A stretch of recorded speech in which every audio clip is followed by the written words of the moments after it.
আল্লাহ তাআলা বললেন লাকাদ খালাকনাল ইনসানা ফি আহসানি তাকওয়িম, আমি মানুষকে চমৎকার আকৃতিতে তৈরি করেছি। হাতের মেকানিজম কি, পায়ের মেকানিজম কি, আমার চেয়ে আপনারা ভালো জানেন। এগুলো ঘন্টার পর ঘন্টা আপনি বলতে পারবেন যে কেমন ভাবে আল্লাহ তাআলা তৈরি করেছেন।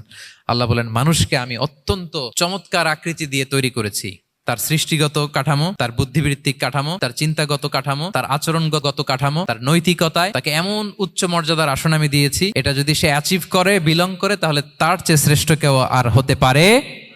কিন্তু আল্লাহর দেয়া এই ক্যাপাসিটিগুলো, এই নেমাগুলো যদি সে অ্যাকসেপ্ট না করে, সে যদি পশুত্বের পথে হাঁটে, সে যদি শয়তানের দেখানো পথে হাঁটে, তাহলে সে এত নিচে যাবে, অন্য কেউ আর এত নিচে যেতে পারে না। মানুষ যত নিচে যেতে পারে, ফেরেশতারাও অত নিচে যেতে পারবে না, জিন জাতিও পারবে না, কোনো প্রাণীর পক্ষে যাওয়া সম্ভব না। তাহলে মানুষকে আল্লাহ তাআলা এমন সফিস্টিকেটেড ওয়েতে তৈরি করেছেন, চাইলে সে সবার উপরে যেতে পারে, আবার চাইলে আল্লাহর দেয়া নেয়ামতগুলোকে যদি সে ভিন্ন খাতে প্রবাহিত করে, সে সবচেয়ে নিকৃষ্ট হতে পারে। সেটাই আল্লাহ বললেন সুম্মা রাদাদনাহু আসফালা সাফিলিন, এরপরে তাকে আমি হীন থেকে হীনতর করেছি, নিচ থেকে আরো নিচে নিয়েছি।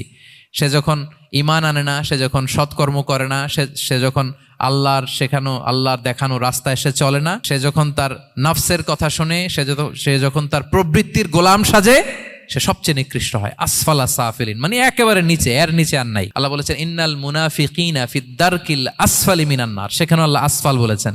মুনাফিকরা জাহান্নামের একেবারে তলদেশে থাকবে। তাই মানুষ যদি ঈমান আর সৎকর্মের বলে বলিয়ান না হয়, সে এত খারাপ হয়, কেউ এত নিচে যেতে পারে না।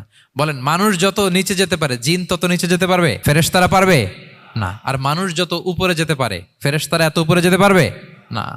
সো দুইটারই সুযোগ আপনার আছে। সুম্মা রাদাদনাহু আসফালা সাফিলিনের দুইটা ব্যাখ্যা। কোন মুফাসসির বলেছেন যৌবনের পর, যৌবনে থাকে শক্তিশালী, বার্ধক্যের সময় যখন সে নুয়ে যায়, ছোট হয়, সে একেবারে দুর্বল হয়ে যায়, সেটা বোঝানো হয়েছে।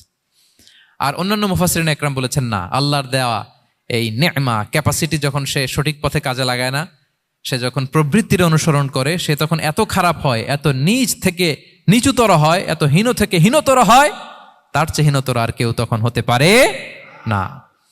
সেখান থেকে বাঁচার দুটি রাস্তা আল্লাহ বলেছে। আল্লাহ বলছেন ইল্লাল্লাযীনা আমানু ওয়া আমিলুস সলিহাত, তবে যারা ঈমান আনে এবং সৎকর্ম করে তারা ছাড়া। তারা ওই নিচু থেকে নিচুতর নয়, তারা শ্রেষ্ঠতর।